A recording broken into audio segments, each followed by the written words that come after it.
Hey guys, it's Krisha and ngayong umaga magpapalakad tayo ng aso at kasama ko si Ralph, yung best friend ko. Hello, I'm Ralph. Ngayon Ah, magpapalagat kami ng aso ni Krisha. Ipakita mo ang mga aso mo. ayan. Ano, tara Ayan, na. lakad na tayo.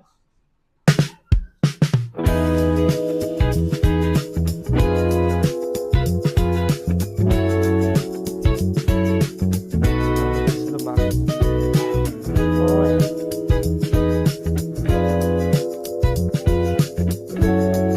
Ayun, nauna na ako.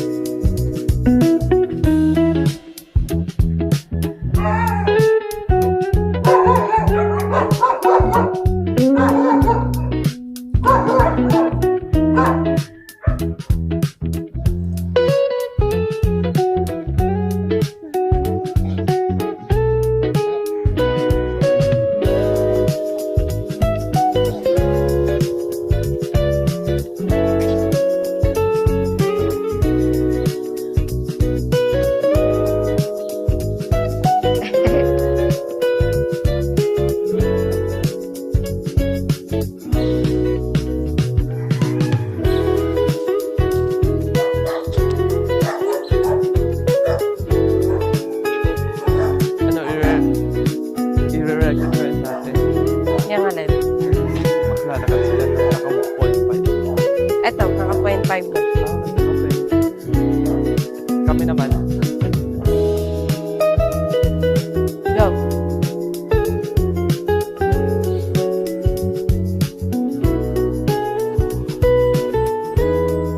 At tingin na.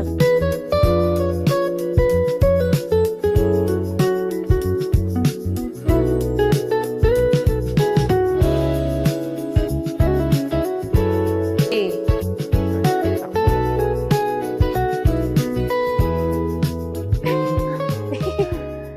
go. So ngayon guys, magkukwentuhan kami about sa Sa aso. about sa aso.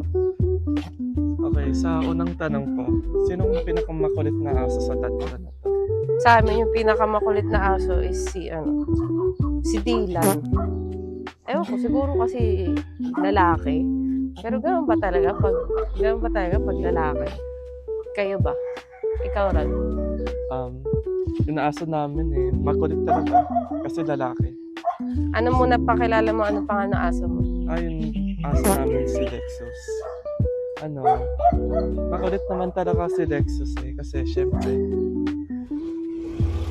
aso naman makukulit. Anong breed ni Lexus? Shih Tzu. Yung aso kasi nadala namin ngayon, puro Shih Tzu. Puro aso ko lang din.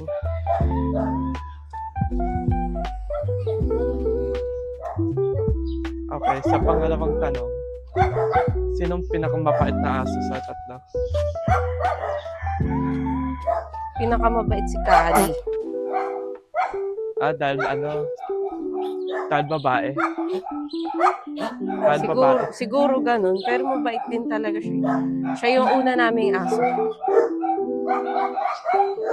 Mamaya papakita ko sa inyo kung sa mga nalilito, i-introduce ko ulit sa inyo yung mga aso namin. Sige. Hello everyone. Welcome back to the dog vlog. We're interviewing Dylan. Dylan, ano masasabi mo? Akala nila treats. Ito Alin? si Dylan. Lalaki siya. Male Shih Tzu. And this, Kali. Kali, pakita ikaw. Pakita mo ka.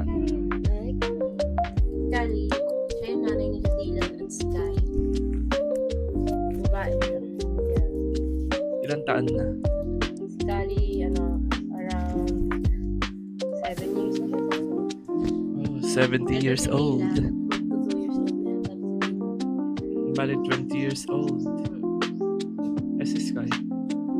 Si Sky, magka-age lang sila halos si Dylan. Ito yung bunso.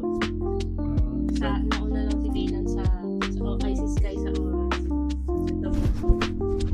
Sa mga bata, siya lang bata. Diba Dylan? Ilan?